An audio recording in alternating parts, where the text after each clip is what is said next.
Es habitual que...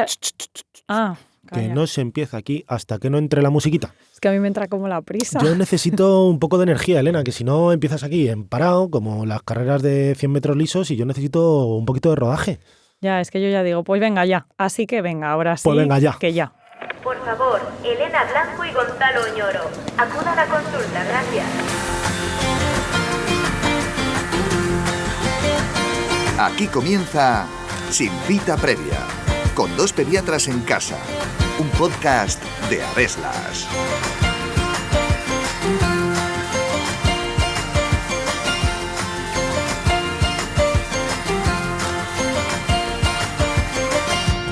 Es habitual que a la consulta de pediatría acudan familias preocupadas porque sus hijos no cogen el peso que creen que les corresponde y al compararlos con los otros niños del parque los vean delgadísimos. El niño que no engorda, o dicho de otra forma más técnica, el fallo de Medro, es una entidad clínica a la que los pediatras dedicamos mucha atención, ya que sabemos que si un niño no gana el peso que le toca puede tener consecuencias para su desarrollo. Pero, ¿cuándo nos preocupamos si un niño no coge peso? ¿Hay que hacer siempre una analítica o es suficiente con esperar y ver? ¿Qué enfermedades pueden dar lugar a ese fallo de Medro? ¿Es necesario que pese a mi hijo de vez en cuando o es suficiente con lo que hace mi pediatra? Está a punto de comenzar un nuevo episodio de Sin Cita Previa en el que os contamos todo lo que tenéis que saber sobre los niños que no ganan peso. Así que ajustaos bien los auriculares porque empezamos.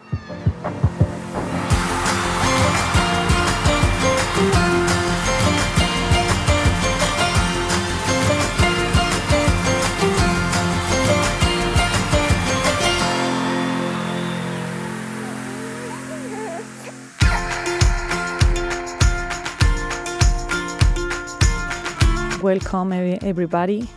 Ahora Hola, vamos a hablar Gonzalo. en inglés. Ahora vamos a hacer este siguiente capítulo. Stay here in the Sin Cita Previa without an appointment. Bueno, creo que morirían gatitos si nos escuchaban hablar en inglés. Pero bueno, a todos los que nos estáis escuchando, en serio lo vamos a hacer en español, que se nos da creo que mucho mejor. Muchas gracias por estar ahí todas las semanas, por dejarnos esas buenísimas valoraciones para que esto siga en auge cada semana. Y bueno, presentar este nuevo episodio de Mi hijo no me come, no gana peso. No, luego veremos si es lo mismo un hijo que no me come que un hijo que no gana peso, Pues él no me gana. Eso. Este niño está muy delgado. Eso es. Sí, eso vamos, lo vemos los pediatras en la consulta infinitas veces. Luego pesas muchas veces al niño y el niño está estupendamente. Pero que tenemos un montón de consultas con padres que creen que sus hijos no ganan peso. Es una de las consultas más repetidas en pediatría, sobre todo en niños chiquititos, ¿no? Niños por debajo de los 5 o 6 años A ver, de es vida. que todos tenemos en la cabeza que el niño sanote es el gordín que pone mucho peso cada mes, ¿no? Eso es. Entonces, claro, el delgadito. Pues ese ya, que además luego justo va a la guardia, se pone mal, no sé qué, ese niño, así los padres, así a priori, los abuelos, no te explico, mal. Este niño le pasa algo. De todas maneras has dicho, claro, el niño gordote, el de las cachas y tal, pero sí que es verdad que ganar peso es un signo de salud. O sea, es decir, los niños, desde que son lactantes hasta que terminan de desarrollarse, tienen que ganar peso y ganar en altura. O sea que en el fondo ganar peso es un signo de salud y muchas veces pues los padres piensan que si su hijo no gana el peso que debería, pues que se debe a una enfermedad o que no está sano, ¿no? A ver, algo de verdad hay en eso, ¿no? Porque para tener un buen desarrollo en todos los aspectos, neurológico, nutricional, bueno, de todos, pues hay que crecer y para ello parte de la alimentación y crecer, ganar peso y todo lo que esto conlleva, ¿no? O sea que algo de verdad hay en eso. Así que bueno, vamos a intentar dar respuestas a cuáles pueden ser pues todas las dudas y problemas que nos podemos enfrentar, tanto los padres que consultáis por eso como los pediatras cuando una familia o un niño no gana peso realmente, y vamos a intentar dar una visión general para que, bueno, si os encontráis en ese problema, pues podáis saber un poco cuáles son las causas y si consultáis al pediatra, pues lo tengáis un poco orientado o qué cosas nosotros le podemos dar importancia o, en caso contrario, igual no. Va a ser imposible dar respuesta a cada niño concreto No, que esto gana es peso. O sea, general. que estarán los padres ahora con las orejas ahí tiesas de a ver qué dicen del nuestro, pero va a ser un poco general, eso es. Bueno, a ver. Claro, lo primero de todo, a mí, ya sabe, Elena, gracias por darme esta oportunidad. No, es que como te que yo encanta, te lo que digo. Te soy- voy a hacer yo la pregunta. Venga, házmela. ¿A qué llamamos fallo de Medro? Bueno, pues según la Real Academia Española, yo me lo he mirado, y claro, aquí fallo, todos entendemos lo que es fallar, pero medrar, ¿de dónde viene, no? Pues bueno, la palabra medrar, el fallo de Medro, proviene de una palabra del latín que es meliorare, que significa el meliorare, sería mejorar, ¿no? Y por cambios fonéticos que ocurrieron más posteriormente, después pues por la Edad Media y tal, derivó en una palabra que es megdrar, y con una síncopa en la cual se quita la D, pues se quedó, la D y la R, se quedó en la palabra mejorar, ¿vale? Entonces, el fallo de medro, al final, hace referencia a ese fallo de mejorar.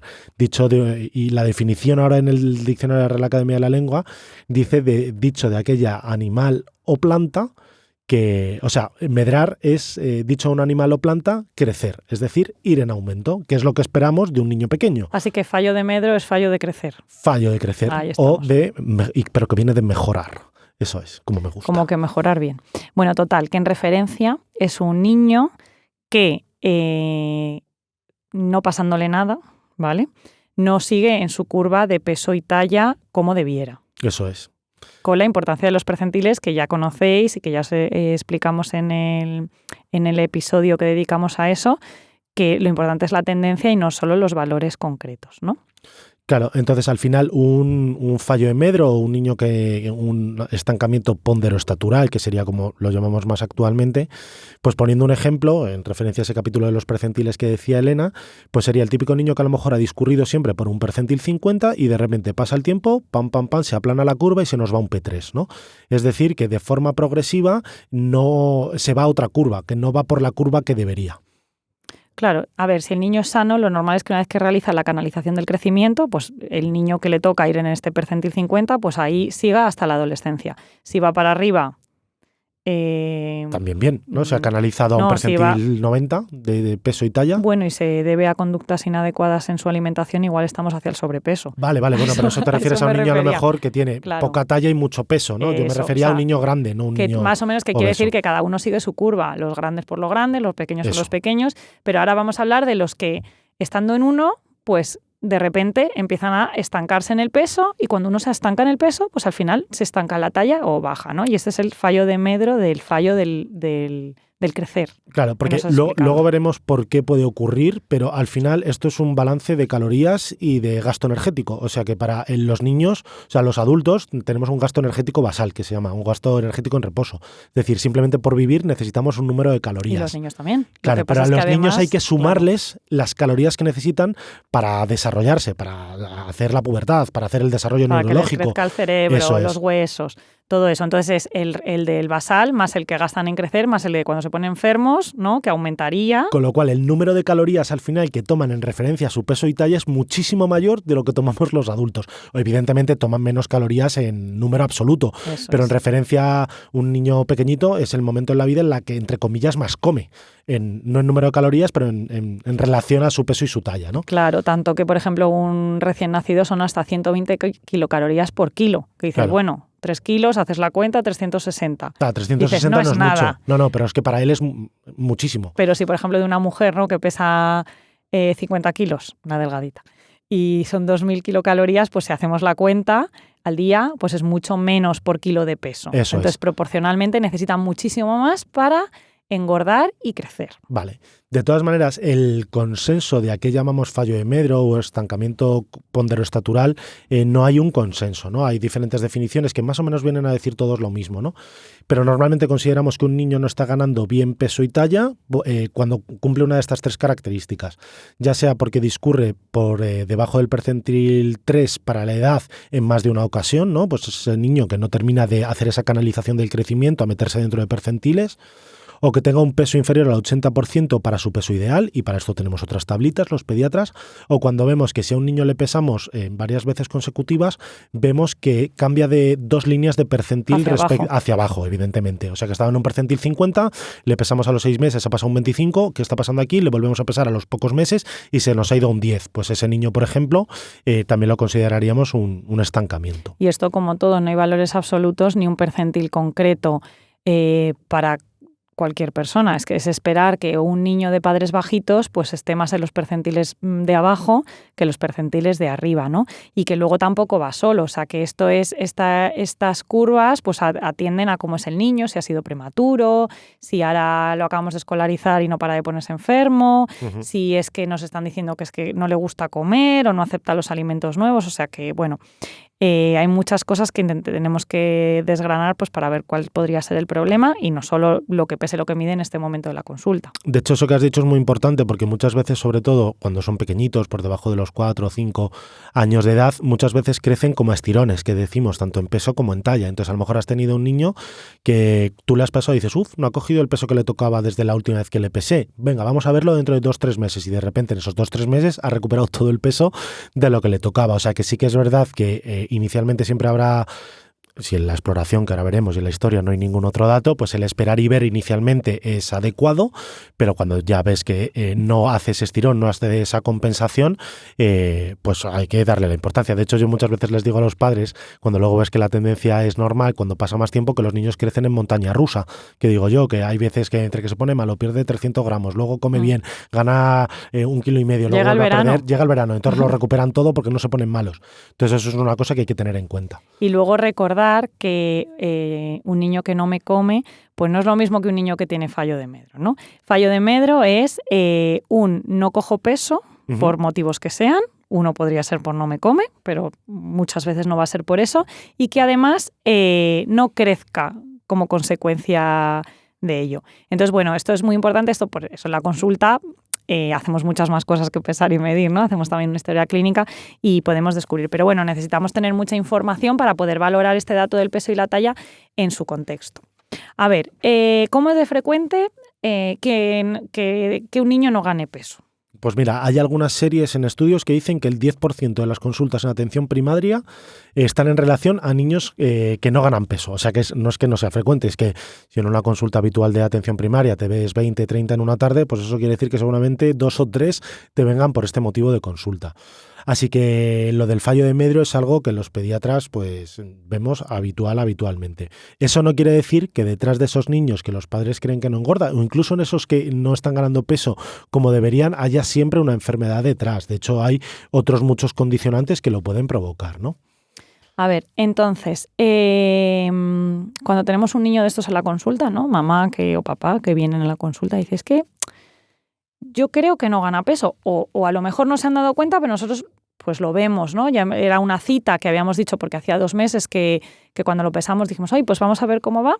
¿Qué es lo que ocurre cuando realmente hemos objetivado que el niño no gana peso? O sea, ¿el origen de esto cuál es? Pues básicamente en la consulta lo intentamos clasificar en 2 grupos, por así decirlo. Es lo que los pediatras llamamos el origen orgánico, es decir, cuando hay detrás de ese niño que no gana peso una causa que podemos objetivar, que podemos diagnosticar, por decirlo de alguna manera. Este caso, sí, tratar, que no tiene por qué ser una enfermedad, es que a lo mejor simplemente pues el niño no come adecuadamente, no se le está dando una dieta adecuada, ¿vale? O se está poniendo tan veces enfermo que no come y entonces no engorda. Pues a lo mejor ese niño hay que sacarlo de la escuela infantil para que no se ponga enfermo y gane peso, ¿vale?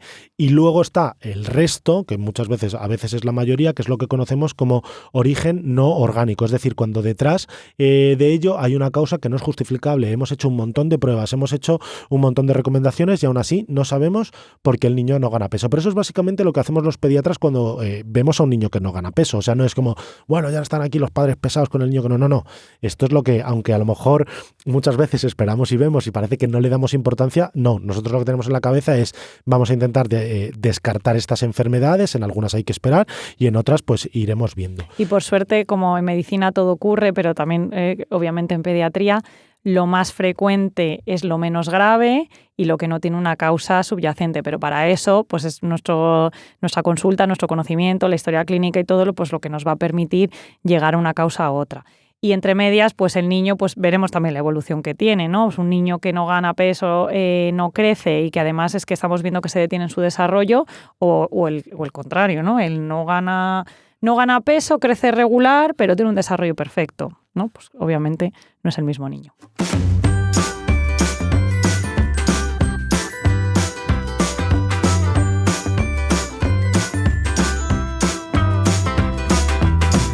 Pediconsejo. Si crees que tu hijo no gana peso como debería, no está de más que te cites con tu pediatra para que pueda comprobar si realmente no gana peso y le haga un seguimiento si es necesario.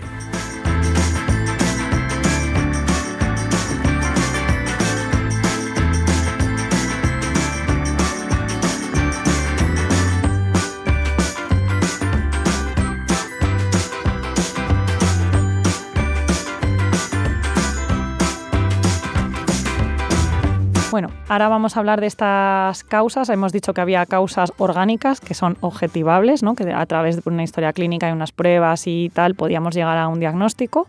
Lo trataremos y cuando mejore, entonces va a mejorar la situación esta de fallo de Medro. Y luego están lo de origen no orgánico, que después de haber hecho un estudio, pues no llegamos a la causa, ¿no? Entonces, de estas causas orgánicas, ¿cuáles son los grandes grupos que podemos hablar o los que además son las que más frecuentemente encontramos y que primero buscamos en la consulta? Pues bueno, si habéis estado atentos a la primera parte del episodio, a lo mejor yo lo he dicho un poco de pasada, pero lo que he dicho al final es que era un balance de calorías. O sea, es decir, dependiendo de dónde hay esa pérdida o ganancia de calorías es donde metemos estos grupos. Básicamente hay 3, como ha dicho Elena. Uno es directamente porque el niño no toma todas las calorías que necesita para mantenerse con vida, por así decirlo, y crecer. Y este es el grupo más frecuente. Para sus necesidades en cada momento, Eso ¿no? es. Que son cambiantes. Vale.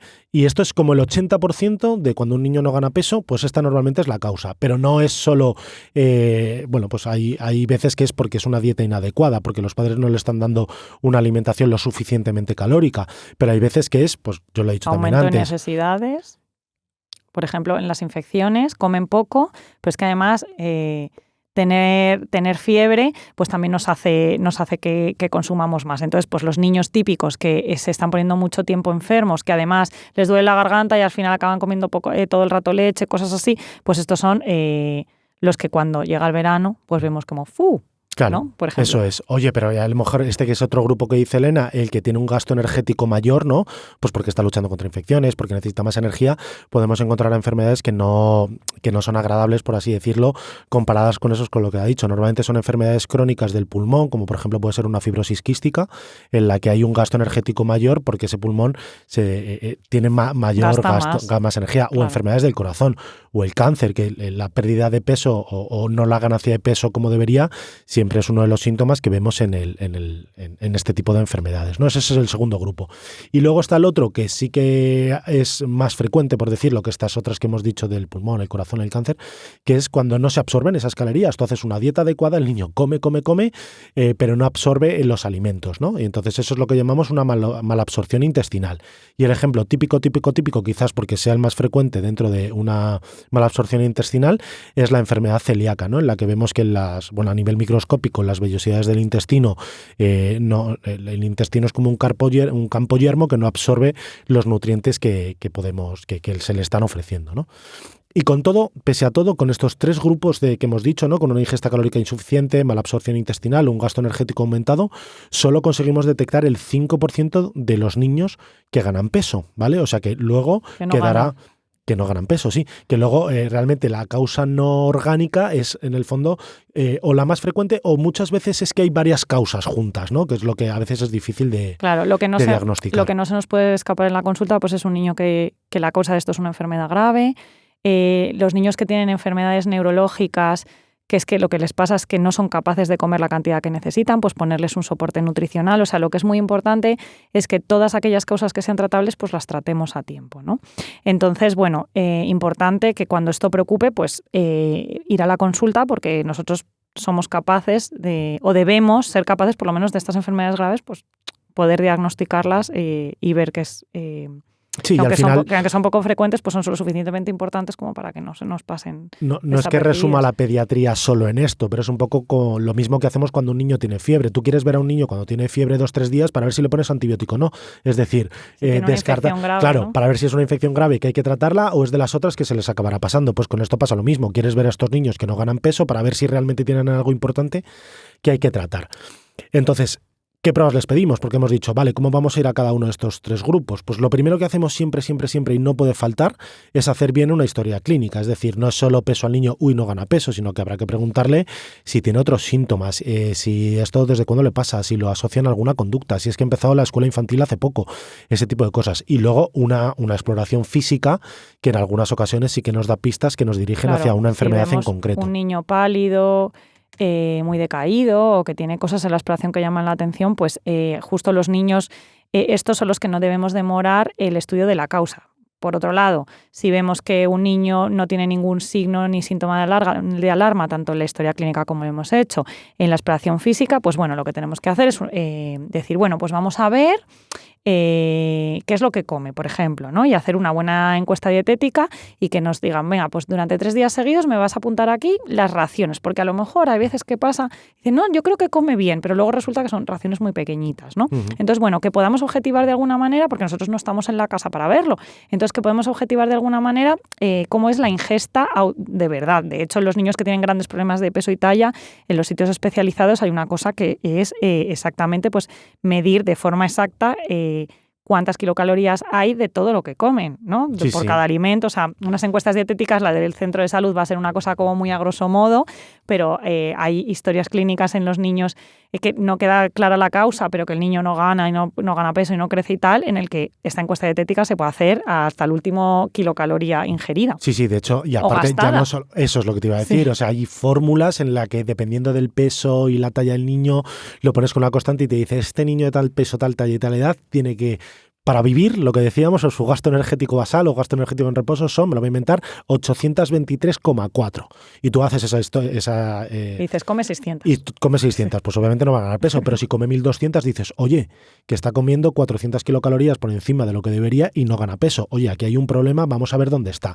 Y entonces ahí es cuando normalmente se solicitan pruebas diagnósticas, ¿no? Normalmente se solicitan para confiar una sospecha clínica, ¿no? Que has visto en la exploración física o con la historia clínica. Luego también, muy importante, porque un niño que no gana peso es probable que tenga déficits nutricionales específicos, ¿no? Sobre todo, y el más frecuente es el déficit de hierro, la ferropenia, incluso que desarrolle una anemia, y ya os digo que haremos un episodio de esto un poquito más adelante, y luego otras directamente para descartar enfermedades orgánicas. Pues si tú pinchas a un niño que no gana peso, a lo mejor tampoco tiene mucha otra sintomatología, pues le vas a pedir unos anticuerpos de enfermedad celíaca, porque sabes que es una de las cosas importantes. Pues todo eso entra de las pruebas que pedimos, ¿no? Claro, entonces, además, son pruebas que se pueden hacer en la consulta de atención primaria, que en principio un primer estudio no va a hacer falta derivarlo a un especialista, una vez que se han descartado cosas iniciales y si lo requiere, pues obviamente se podrá derivar, pero una analítica muy básica en la que se incluyan el hemograma, pues cosas del perfil del hierro, como ha dicho Gonzalo, la función del tiroides, si hay enfermedad celíaca, una infección de orina o algún proceso gastrointestinal, ¿no? Con un estudio de heces, pues eso es muy fácil de hacer. Y luego hay otra serie de estudios de segunda línea que algunos se pueden hacer en el centro de salud, pero la mayoría van a ser en atención hospitalaria, pues son pruebas de imagen, endoscopia, bueno, otra serie de cosas. Y sobre todo ya más dirigidas, ¿no? En un niño que le has hecho un estudio básico y sigue sin engordar, pues ese es al que realmente vas a remitir para ampliar el estudio. De todas maneras, lo he dicho antes, el 95% de los niños que no engordan son de origen multifactorial, o sea que a veces hay que tocar varios palos, no porque veas en esas analíticas o en esas pruebas varias cosas, pero tienes que decir, pues es que no come lo suficiente, pero no del todo, pero a lo mejor sí que está yendo también a la escuela y a esto justo se le junta el inicio de una enfermedad celíaca y por eso se ha precipitado todo, claro, ¿no? Entonces, bueno, muy importante, padres preocupados por este asunto, que lo comentes con el pediatra, que con una buena historia clínica de exploración física se van a poder descartar las cosas más graves de forma inicial y bueno, que sepáis que la mayor parte de las veces no vamos a encontrar la causa, pero que habrá muchos niños que sí que merezca la pena hacer un buen estudio y diagnóstico diferencial.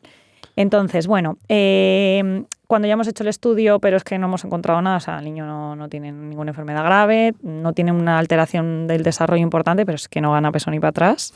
Que al final es un poco lo más frecuente, que es sí. Lo que más vemos. Los que muchas veces lo hacemos, ¿no? Pinchar la analítica, no, pues no tiene nada.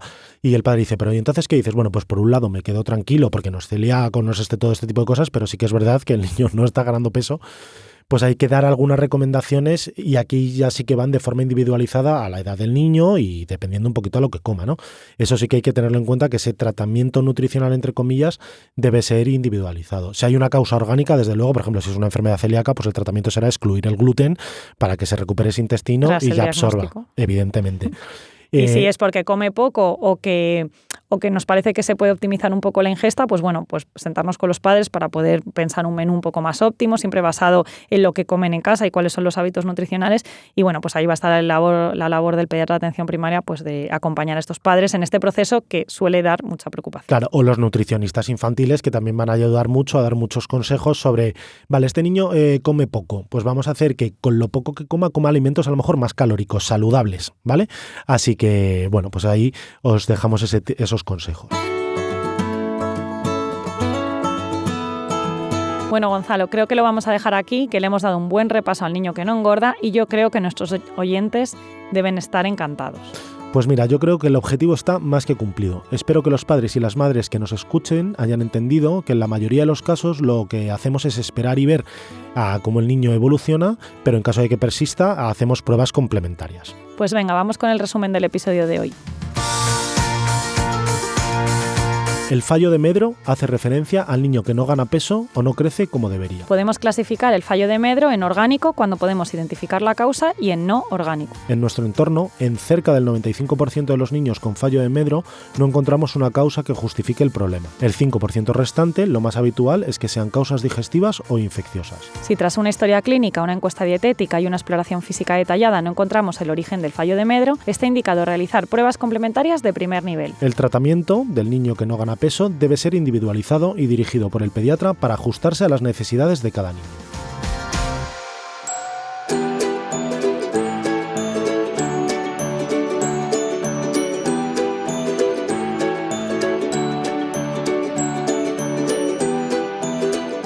Y hasta aquí el episodio de hoy. Muchísimas gracias por aguantar hasta el final y no os olvidéis de dejarnos un comentario o una valoración tanto en redes sociales como en las plataformas en las que nos hayáis escuchado. Y como no, gracias a Deslas por seguir haciendo posible que este podcast siga en el aire. Nos escuchamos en 7 días. Hasta la semana que viene.